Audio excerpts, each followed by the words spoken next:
భారత్ మాతా key maha dharna కార్యక్రమానికి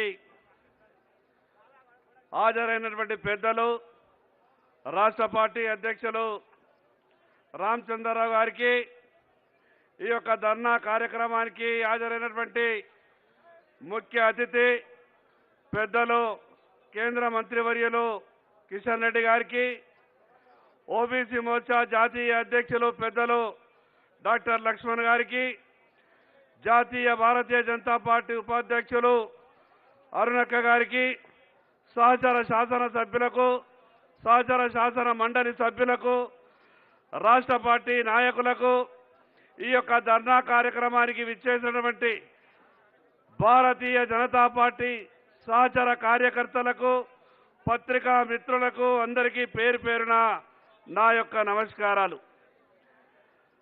సరిగ్గా ఈ రాష్ట్రంలో కాంగ్రెస్ పార్టీ అధికారంలోకి వచ్చే 2 సంవత్సరాలు పూర్తయింది. తెలంగాణ రాష్ట్ర ప్రజలంతా కూడా కలలు కన్నాం.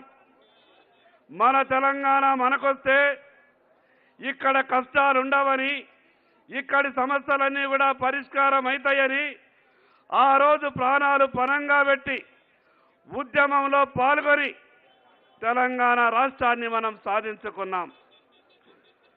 గడిచిన 10 ఏళ్లు ఈ రాష్ట్రాన్ని పరిపాలించినటువంటి టీఆర్ఎస్ పార్టీ ఏ రకంగానైతే తెలంగాణ ప్రజలను మోసం చేసిందో ఆ రకమైనటువంటి ఆలోచనతోనే అంతకన్నా ఒక 4 అడుగులు ముందుకేసి కాంగ్రెస్ పార్టీ పరిపాలన కొనసాగుతూ ఉన్నది. ఏ వర్గాలకు న్యాయం చేయకుండా కేవలం అధికారంలోకి రావడానికి అమలుకు సాధ్యం కానటువంటి హామీలిచ్చి అరచేతిలో స్వర్గాన్ని చూపించి గద్దెనెక్కినటువంటి కాంగ్రెస్ పార్టీ 2 సంవత్సరాలుగా ఈ రాష్ట్ర ప్రజలని మోసం చేస్తూనే వస్తూ ఉన్నది.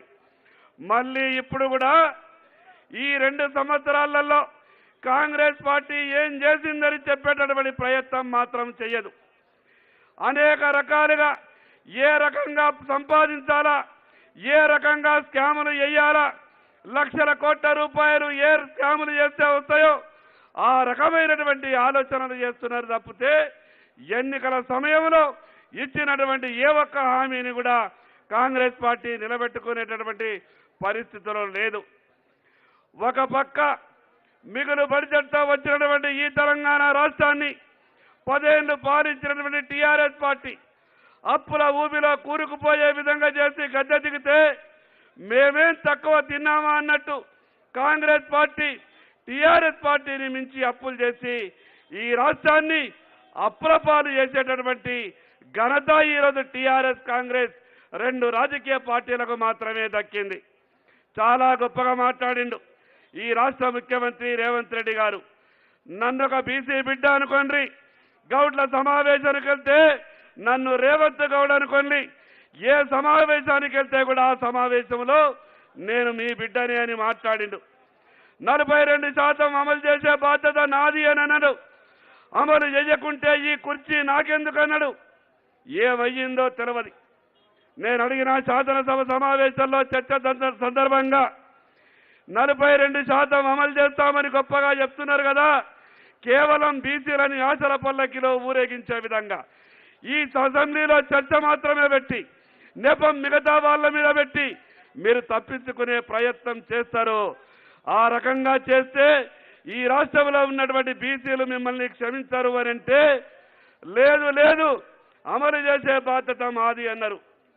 ఇంకా మూర్ఖమైనటువంటి విషయం, ఈ తెలంగాణ రాష్ట్రంలో 42% బీసీలకు రిజర్వేషన్లు అమలైనట్టు వాళ్ళ నేత రాహుల్ గాంధీ దేశంలో మిగతా రాష్ట్రాలలో తిరుగుతూ చివరికి వాళ్ళ సిడబ్ల్యూసీ తీర్మానంలో కూడా ఈ రాష్ట్రంలో బీసీలకు 42% రిజర్వేషన్లు ఇస్తున్నట్టు తీర్మానంలో రాసుకున్నారు. అందుకే తెలంగాణ రాష్ట్రంలో ఉన్నటువంటి బీసీ ప్రజలారా, తెలంగాణ రాష్ట్ర ప్రజలారా, ఏ రకంగా కాంగ్రెస్ పార్టీ మోసం చేస్తున్నదో మనం అర్థం చేసుకోవాలా. ఇప్పటికే సర్పంచ్ ఎన్నికలలో ఎక్కడికి వెళ్ళినా కూడా కాంగ్రెస్ మద్దతుదారులైనటువంటి అభ్యర్థులకు ప్రజలు చీగొట్టేటటువంటి పరిస్థితి వస్తూ ఉన్నది.